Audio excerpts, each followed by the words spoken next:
Assalamu alaikum. One day, while the Prophet was passing by some people engaged in wrestling, he asked, "What is this?" They replied, expressing their strength and asserting that wrestlers could defeat anyone. The Prophet smiled and asked, "Shall I tell you who is stronger than these guys?" Any guesses on what the Prophet would have said? He said, "The strong man is not the good wrestler, but the strong man is he who controls himself when he is angry." Yes, a man who has the power to control himself, defeat the Satan inside him, and has the ability to overcome the opponent Satan through his self-control. So take this episode as a sign for the road to return and begin your journey of mastering the self-control secrets. The road to return. Mastering self-control secrets. The world is filled with so many good and bad deeds. When you stop for a minute and observe your surroundings, you can see many people doing various things. A person who does good gains good, and a person who does bad gets bad. But where does self-control fit into this? Actually, self-control doesn't happen in the outer world. It is something that occurs inside yourself. Imagine it like an adventurous tour. However, in this tour, you are not going to experience the adventures that the universe has for you, but the universe you have inside you. Here, you explore how your mind works and why you do the things you do. You'll discover the power to resist doing something tempting in the moment.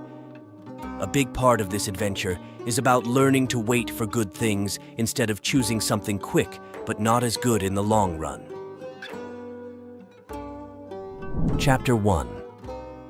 Controlling oneself when tempted. Imagine yourself as the captain of the ship. You have to navigate your life journey without being tossed by the waves. You have to control your journey and reach the destination you want. The waves that create confusion in your journey are the temptations. If you know how to handle them, you can navigate yourself seamlessly. So, remember that self-control is not just about stopping yourself from doing things. It's about understanding your feelings and actions better. Learn to make good choices even when you really want something right now. At this point, let me share a fascinating story that aligns with the importance of self-control, especially on temptations. In a series of experiments conducted by the psychologist Walter Mischel during the 1970s, children were faced with a choice. They could either eat one treat immediately, like a tempting cookie or marshmallow, or wait a brief period to receive two treats. As the researcher left the room, some children couldn't resist the allure of the single treat and indulged right away, while others exhibited remarkable patience, choosing to wait for the double reward. Surprisingly, the children who could delay gratification and wait for the greater reward were more likely to perform better academically. This simple experiment beautifully illustrates the principle of delayed gratification, showcasing the profound impact of self-control, even from a young age. You may say, "Yes, it happens during childhood, but now I am a well-controlled person." But really, are you? Chapter 2. Maintaining composure to unforeseen challenges. Think of a person saying something harsh to you in an unexpected situation. Genuinely tell me, what will be your reaction? I can see the scenes running in your mind. Truthfully tell me, has anyone imagined controlling yourself instead of counterattacking? It's okay. Self-control doesn't come in one day, but remember this saying from Prophet Muhammad: "The best among you is the one who doesn't harm others with his tongue and hands." Arrogance is when someone sees themselves as better than others and treats them poorly. It's like thinking you're more important than everyone else. When a person is arrogant, they often try to make others feel less valuable. To understand arrogance better, it's essential to know the difference between arrogance and conceit. Arrogance involves comparing oneself to others and thinking you're superior. On the other hand, conceit is having an overly high opinion of your own good qualities. The opposite of arrogance and conceit is humility. Humble people recognize the worth of others and don't put themselves above everyone else. It's a good quality that shows a person's true strength and kindness.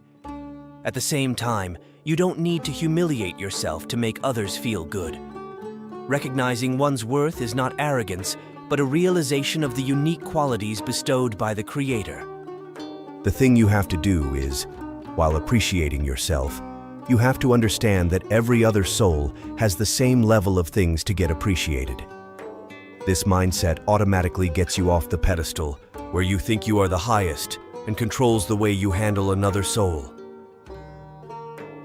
If you adopt this mindset, then I can say that you have attained a high level of self-control. Because anger is at the top when it comes to testing your self-control. If you are not able to control this high-level temptation, then what about other temptations and decisions in your life? Starting from expenses to emotions, knowingly or unknowingly, you are losing control there. Chapter 3. Mastering self-control to fulfill Allah's commandments. But what's really surprising is that, although you know how to control yourself in the face of unforeseen challenges, your small temptations that are unknowingly traveling with you in your daily life have even more power than unforeseen challenges to destroy your self-control. But navigating your small temptation is not a big deal. If you change your perspectives, then you can get your temptation under control. Just think about money. In common terms, people say that money is like a ghost. Once it enters your life, there's a risk it might take over. If you believe in its power, you might use it to control others, but eventually, it can turn the tables and control you. Reflect on the profound words of the Prophet. Anyone who greets a poor Muslim in a manner different from his greeting a rich one, Allah will be wroth with him on the Day of Judgment. In Islam, money serves a specific purpose. It's a neutral medium of exchange. Its intended use is as a currency for acquiring the things we need. Remember, it's just a tool for trade. You have the ability to harness its benefits by using it for good. However, if you approach it with a negative perspective, it transforms into a source of sinful deeds. If you have money, spend it on your needs and then on what is good. Not only with money, but in every aspect of life, learn to use things up to your needs. After fulfilling your needs, consider helping others. Whether you choose to assist others while still in the struggle or on the journey to meet your own needs is entirely your decision. So, don't dream for a life that someone is living. Stay true to your path and resist the allure of tempting someone else's life. Your journey is yours alone, with a distinct purpose that sets you apart. While your way of living can be inspired, not everyone's path is meant for you. Recall the Prophet's wisdom. Don't yearn for another's life. Instead, find inspiration in two cases. The one blessed with wealth who uses it wisely, and the individual enriched with wisdom from the Holy Quran, living by its teachings and sharing them. So, if you live your life without getting distracted by others' lives and focus solely on your needs and the solutions you can afford, then you have passed the toughest level of controlling your small temptations. Now you may wonder, aside from temptations, what do I have inside me that may go out of my control? There is. This Satan is called thoughts, the silent influencers within. Chapter 4. Mastering the mind. The thoughts inside you have the ability to either dismantle the structures of goodness or construct new virtues, tearing down the barriers of negativity.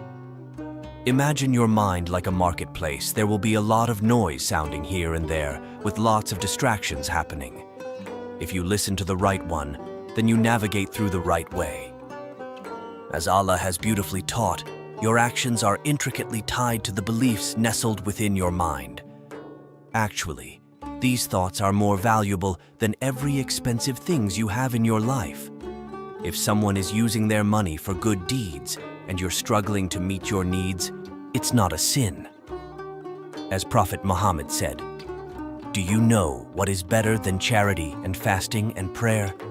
It is keeping peace and good relations between people, as quarrels and bad feelings destroy mankind." If you recall all the things that we talked about from the beginning, everything would have resonated with your thoughts.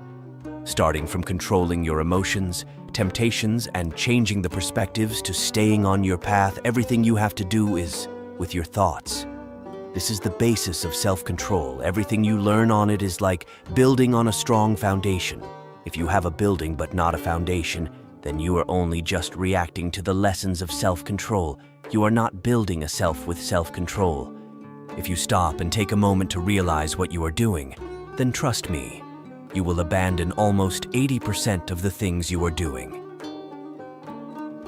The lack of thinking and not nurturing good thoughts is a huge issue in this fast-paced world.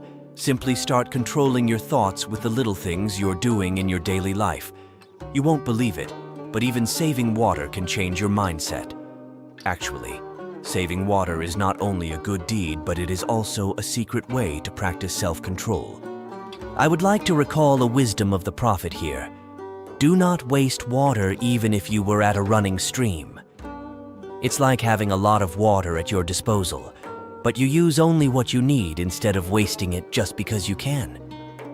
It also secretly says how to use your independence.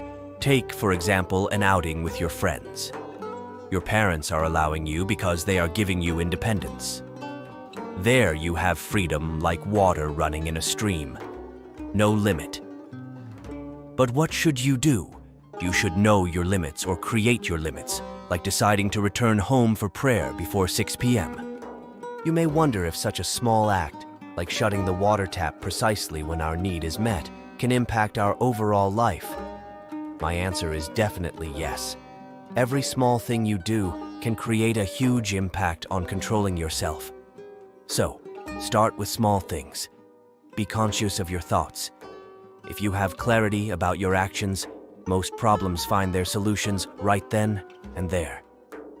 Then, as I mentioned in the beginning, the world is filled with good and bad deeds, so associate with people who remind you of the good deeds. Just like the Prophet said, it is better to sit alone than in the company of the bad, and it is better still to sit with the good than alone. It is better to speak to a seeker of knowledge than to remain silent, but silence is better than idle words. So, if you feel these words are idle, then let all your loved ones listen, and let them also begin their self-controlling journey.